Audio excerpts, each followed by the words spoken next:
నా పేరు కాకి, మనుషులు పెట్టిన పేరు నాకది. అస్థిపంజరం, మనుషులకు నేను పెట్టిన పేరది. ఎందుకో ఈ కథ పూర్తిగా వింటే మీకే అర్థమవుతుంది. నాకు 4 పిల్లలు. 2 నా పిల్లలు, 2 నా ప్రక్క చెట్టు మీద ఉండే కోయిలవి.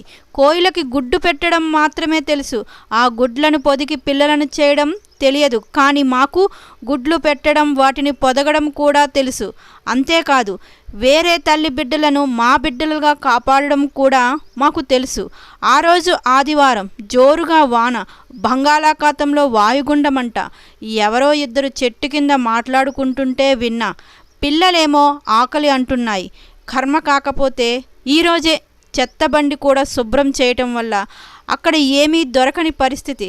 ఒక పక్క పిల్లల్ని చూస్తుంటే కడుపు తరుక్కుపోతుంది. మనసుకు దెబ్బ తగిలితే ఓర్చుకునే శక్తి మన శరీరానికి ఉండొచ్చేమో కానీ, మనం ప్రేమించే వాళ్ళకి దెబ్బ తగిలితే, అలాగే ఏదైనా ఇబ్బంది కలిగినా ఓర్చుకునే శక్తి మన మనసుకు కానీ శరీరానికి కానీ ఉండదు కదా. అందుకే వాటి కోసం ఏదైనా తేవటానికి గాల్లో ఎగిరాను. ఎదురుగాలి ఎక్కువ అవడం వలన నా రెక్కలు అలిసిపోతున్నాయి. ఆకలి కేకలు వేస్తున్న నా పిల్లల పరిస్థితి గుర్తొచ్చి నా శక్తి అంతటిని కూడబెట్టి నా రెక్కలకి బలాన్ని అందించి ఎగరడం ప్రారంభించాను. వాన చినుకులు సూదుల్లా గుచ్చుకుంటూ నా శరీరానికి తూట్లు పెడుతున్నాయి. కాసేపటికి ఒక ఇంటి ముందు ఉన్న మామిడి చెట్లపై వాలాను, విశ్రాంతి తీసుకుందామని. అప్పుడు సమయం సరిగ్గా మధ్యాహ్నం 12-15 కావస్తుంది. ఆ ఇంటి యజమాని భార్య మరియు 2 పిల్లలు భోజనానికి కూర్చున్నారు. అన్నం, కూర, పచ్చడి, వేపుడు, సాంబార్, పక్కన మజ్జిగ, అప్పడం. అది ఆ రోజు వాళ్ళ భోజనంలోని ఆహార పదార్థాలు. వాళ్ళు తిన్నాక ఉంటే కనీసం 4 మెతుకులైన కంచం కడగ్గా దొరకపోవా అని నా ఆశ. పక్కన సుమారు 70 సంవత్సరాల ఒక పెద్ద ఆయన. పాపం అతని కంచంలో మాత్రం అన్నం, ఎర్రటి రంగులో మామిడి పచ్చడి కలిపి ఉంది. అమ్మా, తాతయ్యకు కూర వేయొచ్చుగా అన్నాడు పిల్లాడు. వాడు అలా అనగానే వాడి అమ్మ, ఏంట్రా వేసేది, నోరు మూసుకొని తిను, తిండి పెట్టడమే దండగా అనుకుంటే మరలా కూరంట కూర. దేవుడు కొంతమందిని తీసుకుపోకుండా ఎందుకు ఉంచుతాడో, కూరలు కావాలంట కూరలు అని కళ్ళు పెద్దవి చేసింది. ఆమె అలా చేసేసరికి సంబంధం లేని నాకే భయమేసింది. ఇంకా ఆ పిల్లాడు మాత్రం ఏమనగలడు? అక్కడ అంత జరుగుతున్నా ఏమీ పట్టనట్టు సాంబార్ వేయు అంటూ తింటున్నాడు ఆ ఇంటి యజమాని. అప్పుడు వాడి మొహం అచ్చం బురదలో పోలిన పందిలా ఉంది. వాడు తినే పద్ధతి చూసి కాకిని నాకే అసహ్యం వేసింది. వాడి మొహాన్ని ఏ రోజైనా అద్దంలో చూసుకున్నాడో లేదో, రోజు ఎలా చూసుకుంటున్నాడో ఏమిటో అనిపించింది నాకు. పాపం పెద్ద ఆయనకి అన్నం కలుపుకోవడానికి కూడా చేతిలో బలం లేదు. ఆయన బాగా ఆకలేస్తుందేమో త్వరగా అన్నం కలుపుకొని ఆత్రంగా ఒక ముద్ద తీసి నోట్లో పెట్టుకున్నాడు. వెంటనే నీళ్లు త్రాగాడు. బాగా మంటగా ఉందనుకుంటా.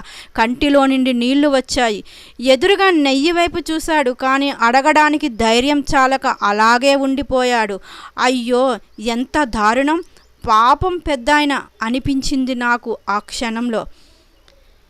ఇక వారందరి భోజనం అయిపోయింది. ఆ పెద్ద ఆయన కూడా చెంబులో నీళ్లు మొత్తం తాగేసి లేచి బయటకు వచ్చి చుట్టూ చూశాడు. నా దగ్గరకు వచ్చి నా ముందు నిలబడి తన చేతిలో ఉన్న ప్లేట్లో అన్నం నాకు పెట్టాడు. ఒక్క క్షణం నా కంట్లోని నీళ్లు తిరిగాయి. పెద్దాయన, నీ ఆకలి తీరకపోయినా నా ఆకలి తీరుస్తున్నావు, నీ రుణం ఎలాగైనా తీర్చుకుంటా అని మనసులో అనుకొని నేను కొన్ని మెతుకులు తిని మరికొన్ని మెతుకులు గొంతులో పెట్టుకొని గూటికి చేరి పిల్లల ఆకలి తీర్చాను. సరిగ్గా ఇది జరిగిన 26 రోజుల తర్వాత ఎప్పటిలానే ఆహారం వేటకు ఏటు మీదుగా వెళ్తున్నా. ఏటు ఒడ్డున ఎవరికో పిండ ప్రదానం చేస్తున్నారు. కాస్తంత తినడానికి ఏమైనా దొరక్కపోదా అని అక్కడ ఆగాను. ఎదురుగా ఉన్న ఫోటో చూసి ఆశ్చర్యపోయాను. అది నా పిల్లలు ఆకలితో ఉన్నప్పుడు అన్నం పెట్టిన పెద్దాయనది. ఒక్క క్షణం గుండె బరువెక్కింది.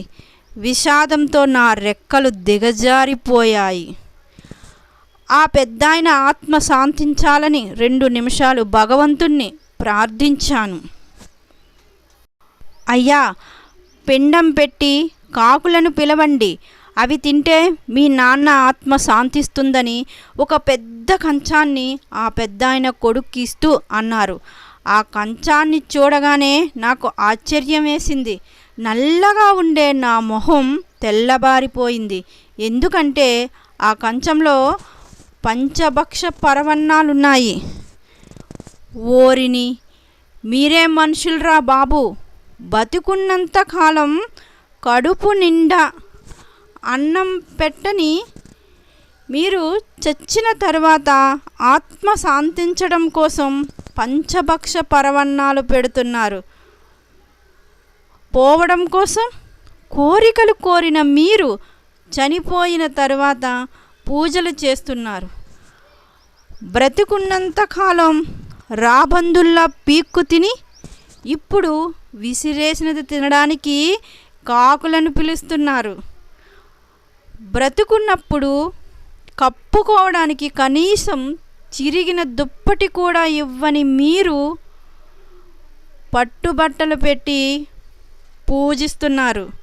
ఏం మనుషులరా బాబు మీరు! పాపం బ్రతుకున్నంతకాలం ఆ పెద్దాయన దినదిన గండం చేసి ఇప్పుడు ఏమీ తెలియని అమాయకుల్లా ఫోటోకి దండం పెడుతున్నాడు. ఆ ముళ్ళపంది మొహం వాడు.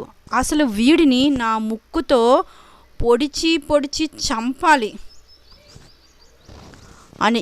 ఏరా వెధవ, ఇంటి చెట్టు మీద వాలితే ఈసడించుకున్నా నువ్వు కాకిలో ఈరోజు మీ నాన్నని చూసుకుంటున్నావా? కొంచెమైనా సిగ్గనిపించటం లేదురా? ఎంగిలి మెతుకులు కూడా వేయని నువ్వు పరవన్నం పెడుతున్నావా అని మనసులో వాడిని తిట్టుకుంటున్నప్పుడు నా ఆవేశం కట్టలు తెంచుకుంది.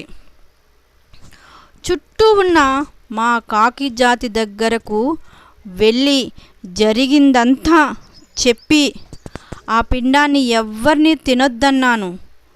అందరూ సరే అన్నారు. గంట 2 గంటలు అలా గంటలు గడిచాయి. పిండాన్ని తినడానికి ఒక్క కాకి కూడా రావటం లేదు. చుట్టూ ఉన్న జనాల్లో అనుమానం మొదలయ్యింది. బ్రతికినంత కాలం ఆయన్ని బాగా చూడలేదేమో, అందుకనే కాకి రావటం లేదని ఒకరు, ఆయన్ని ఎంత బాధ పెట్టి ఉంటారో అందుకే ఆయనే రానివ్వటం లేదని ఇంకొకరు, నేను రోజు చూసేవాణ్ణి, అన్నం కూడా సరిగా పెట్టేవారు కాదు, అందుకే ఇప్పుడు రావటం లేదు అని మరొకరు మాట్లాడుకోవడం మొదలుపెట్టారు. ఆ మాటలు విన్న ఫోటో ముందు కూర్చున్న ముసలాయన కొడుక్కి తల తీసేసినట్లయింది. అలానే ఉండిపోయాడు.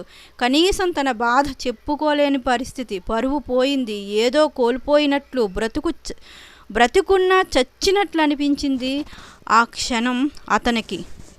నా బిడ్డల ఆకలి తీర్చినందుకు ఆ పెద్దాయన రుణం ఇలా తీర్చుకున్నాను అనిపించింది నాకు.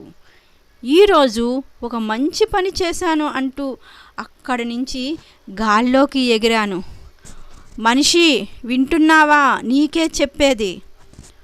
డబ్బులుంటే అవసరాలు తీరుతాయేమో కానీ ప్రేమించే మనుషుల్ని డబ్బు ఇస్తుందనుకోవటం నీ మూర్ఖత్వం. అయినా ప్రేమని ఇవ్వడం తెలియని నీకు ప్రేమను పొందటం ఏం హక్కు ఉంటుందిరా?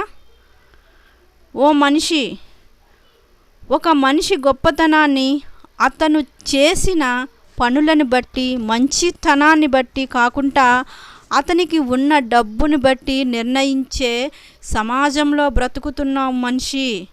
త్వరగా బయటపడు. చివరిగా ఒక్క మాట, కాకుల శరీరం నలుపు కావచ్చు, మనసు మాత్రం తెలుపు. మిత్రులారా, మీకు ఈ కథ నచ్చినట్లయితే ప్లీజ్ సబ్స్క్రైబ్ చేసుకొని సపోర్ట్ చేస్తారని ఆశిస్తున్నా.